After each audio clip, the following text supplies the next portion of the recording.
Make sure we're rolling off that. Get your fingers rolling off the ball. Okay? Nice. Nice. Okay, when you've 10 done, just stop. It's really, when you want to throw a ball consistently very well, at the start, you have to master your routine.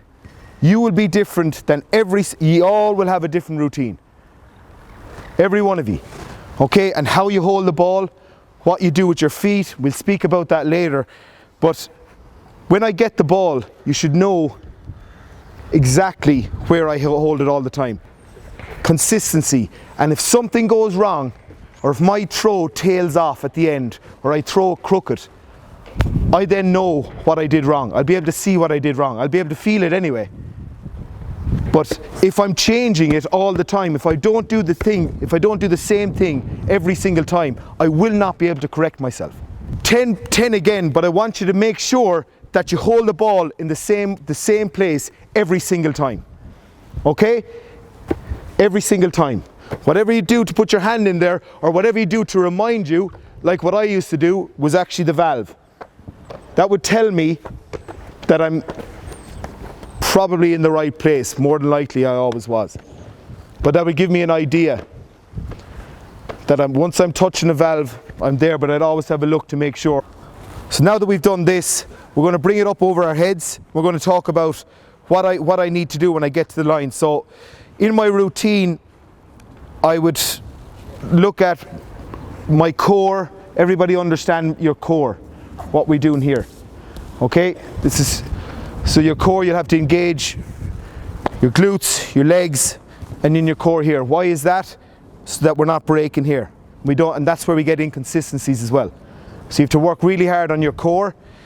I'd have my feet outside, just slightly outside shoulder width. More square, that you're straight. Or feet apart. If you want to go split stance, just make sure that you're in line with your body. Your hips and feet are in line with your body. That's all. Okay, so if you do a split stance, it's no problem. After that, our core, our grip, where we hold the ball over our heads, and then our finish. Okay? You can't expect someone to get it to the line and it's a pressure throw and he's trying to get through 5 or 6 of his routine to all his checklist. Okay? Main ones I would have always used is my grip. I'm firm in my ground and I'm looking at my target and I just finish. So all I'd be doing is finish, my grip, in the ground, finish. That's it. Stay stable in the ground. Why we say stable in the ground as well is that when we don't break, because once we break or if we move too much, inconsistencies again. 7 or 8 meters, and all I want you to do is try and hit it as hard as you can. Okay, do it harder. Why I'm saying harder? Because again, we're working on our grip and our flight of the ball. Lovely. Hit ball. Okay, and our finish. So basically, we break it down. So now we can see when you're doing it with your partner, you can now look and see if his core is engaged. So what I don't want to see is, I don't want to see this breaking. Okay, because if you see with some lads, when we break, I call it breaking. Well, it's when we lose our core here, what happens? Boom, we get a low throw. Okay, so when we're in your routine, when you stand up, big chest and head up.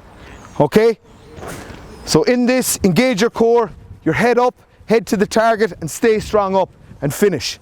Okay, go.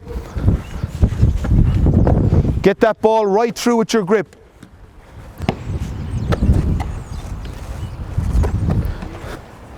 So it's a good indicator, okay, that we need to engage our core. So glutes and core in this one. Because remember, why I'm doing this and why we talk about habits, I'm telling you now, it's a natural thing. When we get tired, when we start fatiguing, what do we revert back to? Always habits. Always. because you don't have time to think, so you'll just revert back to your habits. So it's important that we understand our habits, know them, why we're doing them, okay? And it's important that we build the habits early.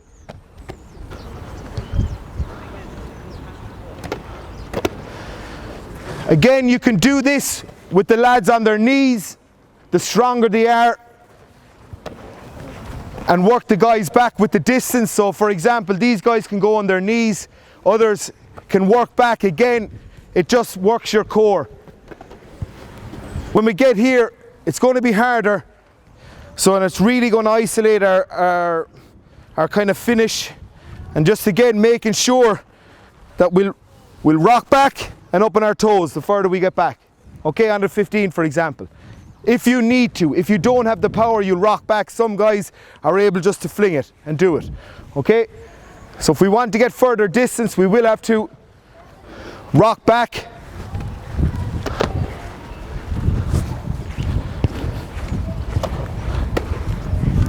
It's just making sure, I'd always say, make sure you have a routine. Routine. Okay? If not, if there's issues, for example, with the flight of the ball or getting that, it's literally you have to bring the whole throw back again, making sure your grip is right. Okay? If you're not getting much of a spin on it, it might be a simple thing of bringing your hand further back in the ball. Okay? And working those fingers. Don't neglect them. Don't hand the ball.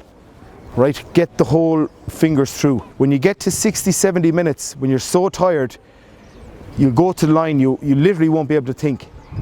So the more often you do your routine and know your routine, you won't even need to think about it when you get to a line. It'll literally be down to those things that I said, one or two things. I'd be literally kind of, I'd say finish, because I was inconsistent with my finish. So I would have just picked two words. I would say finish and my stance, because I moved too much when I got to the line sometimes. Okay, but before that, I would have worked extremely hard on my routine.